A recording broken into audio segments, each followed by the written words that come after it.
7 अक्टूबर की शाम इजराइल पर हमास नाम के एक आतंकी संगठन ने 5000 से भी ज्यादा मिसाइल्स दागे हैं, जिसमें कई लोगों की जान जाने की खबरें सामने आई हैं।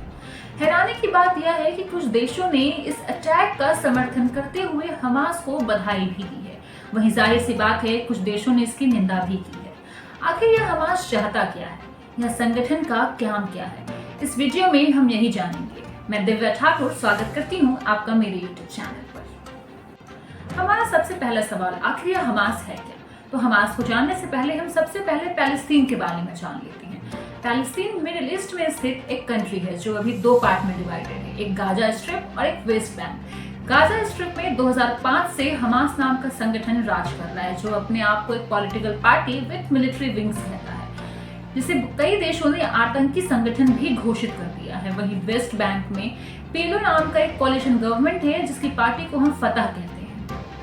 तो आखिर हमास चाहता क्या है? हमास इजराइल का डिस्ट्रक्शन कर जमीन को पैलेस्तीन बनाना और वहां पर इस्लामिक सोसाइटी का गठन करना चाहता है। ऐसा पहली बार नहीं हुआ है जब हमास ने इजराइल पर हमला किया है। 1987 यानी कि जब से हमास फॉर्म हुआ है, उसने ऐसे कई हमले, रॉकेट अटैक, सुसाइड बॉम्बिंग और ऐसे स्मॉल आर्म्स अटैक कई सारे इजराइल पर किए हैं। इस हमले की इंटेंसिटी को आप इसी तरह माप सकते हैं। इजराइल में 1973 के यौम किपुर वॉर के बाद इजराइल ने अपने देश को स्टेट ऑफ वॉर घोषित कर दिया है, यानी कि 50 साल के बाद इजराइल ने इस तरह का डिस्ट्रक्शन देखा है। वहीं बात करें हमास की, तो हमास का हेडक्वार्टर कतर के दोहा में स्थित है। ज्यादातर हमास के लीडर वहां से ही रूल करते हैं। कतर भी हमास से हमदर्दी रखने वाला एक देश है, जिसमें कई सारे देश का नाम शामिल है। और अब बात करें हमास की फंडिंग की, तो एक रिपोर्ट्स के मुताबिक ईरान की तरफ से हमास को 70% फंड जाता है। वहीं तुर्की और कतर जैसे देश भी कुछ कम नहीं है। ईरान तो हमास के मिलिटेंट को ट्रेन भी करता है और आर्म्स और वेपनरी भी पहुंचाता है। बस यही तक नहीं, ईरान ने तो हमास को इस डिस्ट्रक्टिव अटैक के लिए बधाई तक दे डाली है। सिर्फ ईरान ही नहीं, मिडिल ईस्ट के कई ऐसे अरब देश हैं जिन्होंने इजराइल के एग्जिस्टेंस को मानने से ही इनकार कर दिया था। लेकिन समय आने पर बढ़ते ट्रेड और अपने जरूरतों को देखते हुए ऐसे कई देशों ने इस मुद्दे को सुलझाना सही समझा, जिसमें सबसे पहले यूएई ने 2020 में अब्राहम एकॉर्ड के तहत इजराइल को रिकॉग्निशन दिया और इसके बाद सऊदी अरेबिया के साथ भी इजराइल की पीस डील होने वाली थी।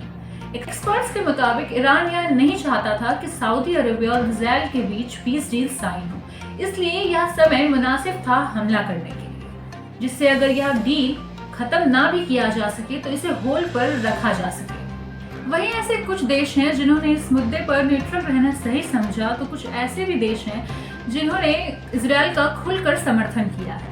तो अब बात करते हैं भारत की। तो क्या लगता है आपको, भारत को इजराइल का समर्थन करना चाहिए या पैलेस्तीन की ओर जाना चाहिए, या फिर उसे भी न्यूट्रल रहना चाहिए? इस मुद्दे पर कूदने से पहले हम कुछ पॉइंट्स पर चर्चा कर लेते हैं। एक इंडियन होने के नाते हमारा सबसे पहला सवाल यह होगा कि क्या इजराइल ने कभी हमें मदद दिया है?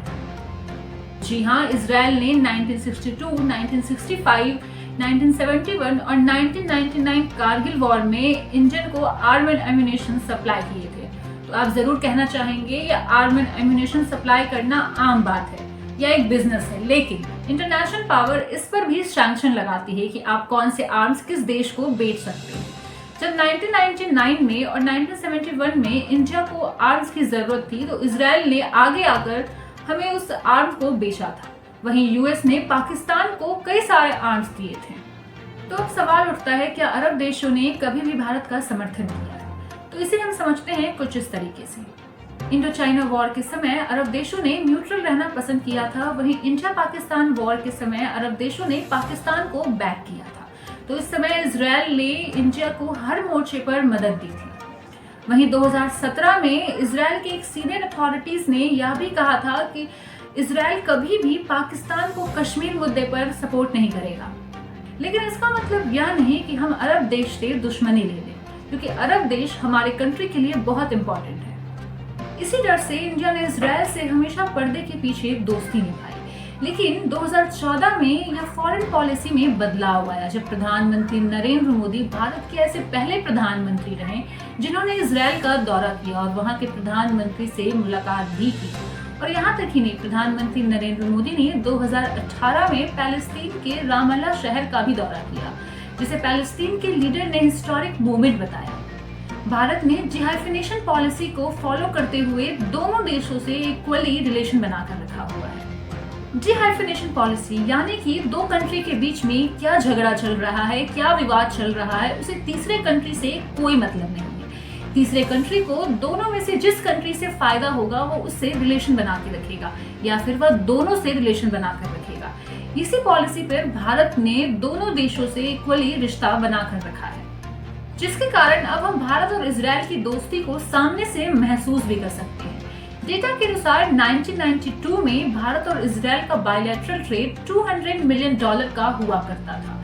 वहीं 2022 के रिपोर्ट के अनुसार यह बायलैटरल ट्रेड $7.5 बिलियन का हो चुका है। इजराइल भारत का 7th लार्जेस्ट ट्रेडिंग पार्टनर भी है और डिफेंस सप्लाईज में 3rd लार्जेस्ट।